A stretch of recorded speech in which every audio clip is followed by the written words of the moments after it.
Bulgaria's Prime Minister and a top EU official say Russia's South Stream gas pipeline should still go ahead.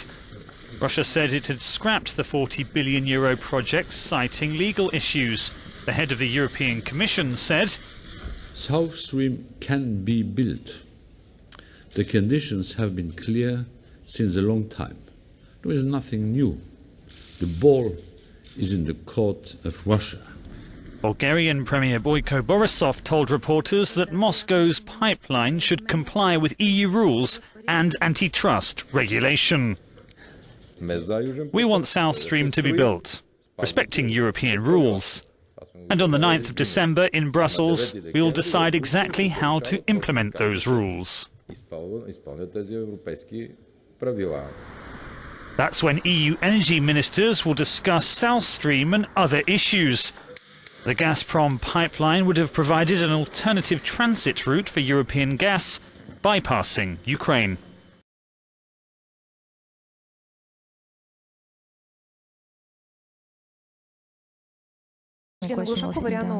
I'm from Rio. Could you please clarify about the South Stream? This news was a bit unexpected. What's going to happen with the project? Are you going to suspend it? Are you going to make it a bilateral project between Russia and Turkey? What are the options? And a second short question about the nuclear power plant. What's the delay in this implementation of this project? And amid this, how is it going to impact the complicated economic situation? Well, as far as South Stream is concerned, we believe that the European Commission's attitude has not been constructive. It has not been helpful in implementing this project. Moreover, we actually see it trying to create impediments and obstruct the implementation of this project.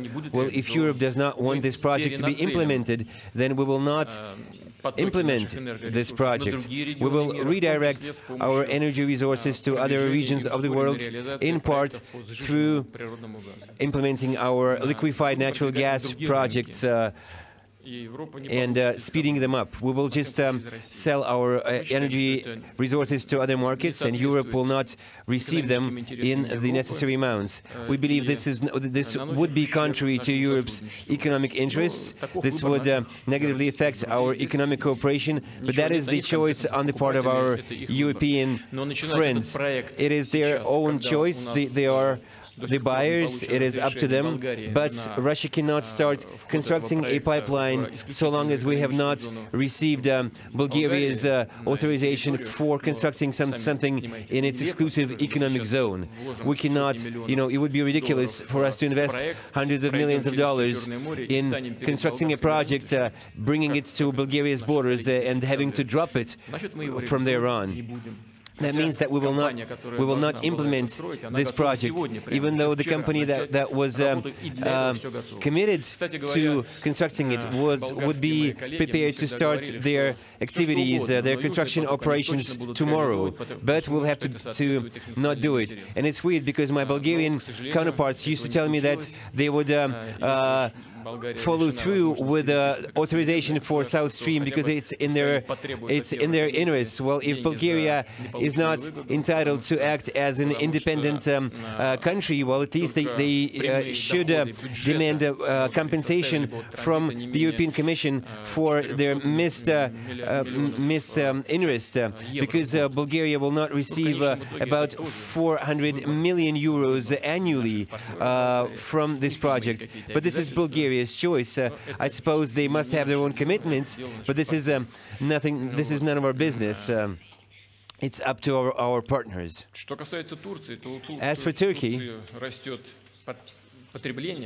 Turkey's consumption has been growing, and our Turkish partners have an understanding of how their economy will be evolving in the years to come and how much energy resources they will need, and we are ready to provide them with that. And we are ready to expand our delivery via Blue Stream and by constructing another pipeline. And if that is necessary, if our relevant ministries and companies agree on them, and that is what their memo was about today, the one they signed today. So if they deem it necessary, they would set up a gas hub for the southern Europe on the border between Greece and Turkey, and anyone could actually buy it from there. But like I said, this would require additional preparation, but I think it is quite feasible. And as we go on expanding and promoting our cooperation, we could also reduce our gas prices for Turkey as our strategic partner. We start with bringing it down by 6% as of January 1st, and we'll see further on at how our relations will be developing in this area. Take our relations with Germany. According to our agreement with Germany, Gazprom received access to Germany's retail networks, retail chains, and that's why Germany enjoys lower gas prices from us compared to the rest of Europe. That is this special treatment for special partners, and maybe we will pursue something of the kind with Turkey. As regards the nuclear power plant to be constructed in Turkey, it is unique, as in, for the first time, it is being constructed according to this principle: you pay, you own, you operate it. So Russia will be the owner of this power plant. Of course, it will require a lot of investment, 20 billion. Russia will not say no to this project.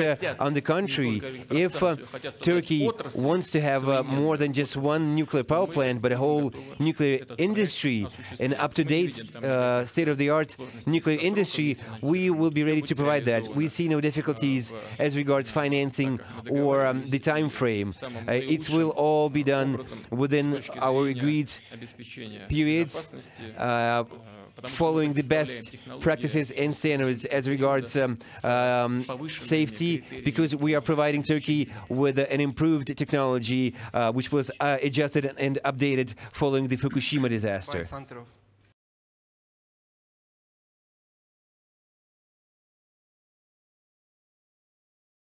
Now, Russia is scrapping its South Stream pipeline project. The announcement came after all-day talks between Russia and Turkey's presidents.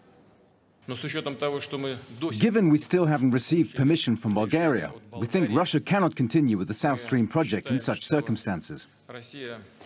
The ambitious project was supposed to deliver Russia gas to Europe without going via Ukraine, but Bulgaria has been stalling progress, refusing to allow construction on its territory. Russia has already invested $5 billion in the project.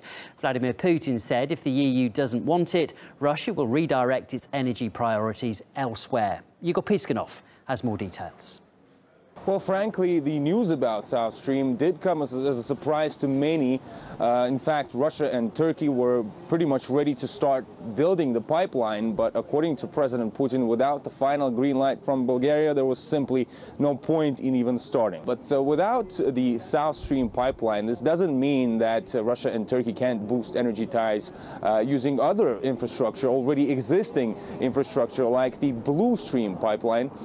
In fact, Russia is planning to increase the supplies of gas to Turkey by around 3 billion cubic meters. And the country is also getting a 6% discount starting from next year. And according to Mr. Putin, this figure could increase. And also, the two presidents discussed the possibility of building a whole new energy hub here in Turkey, near its border with Greece, not only to satisfy the growing demand for Russian energy here in Turkey, but to supply more gas to other southern European states. And this potentially could even mean the construction of a new second pipeline from Russia to Turkey. Plus, we shouldn't forget, energy cooperation-wise, about the fact that Russia is currently building a nuclear power station here in Turkey and is training personnel. And the two presidents said that this project isn't even only about the construction of the power station itself, it's actually about the creation of a whole new industry here in Turkey. So while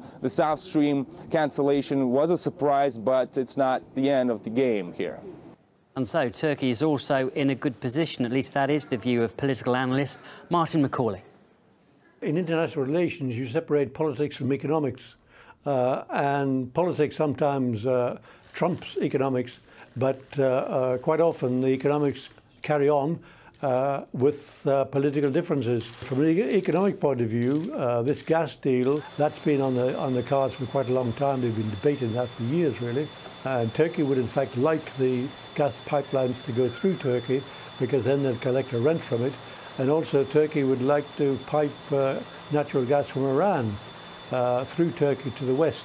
But that, of course, is blocked by sanctions at present. So Turkey sees itself as the partner, the in-between partner, who will take gas from Iran and Russia to Europe.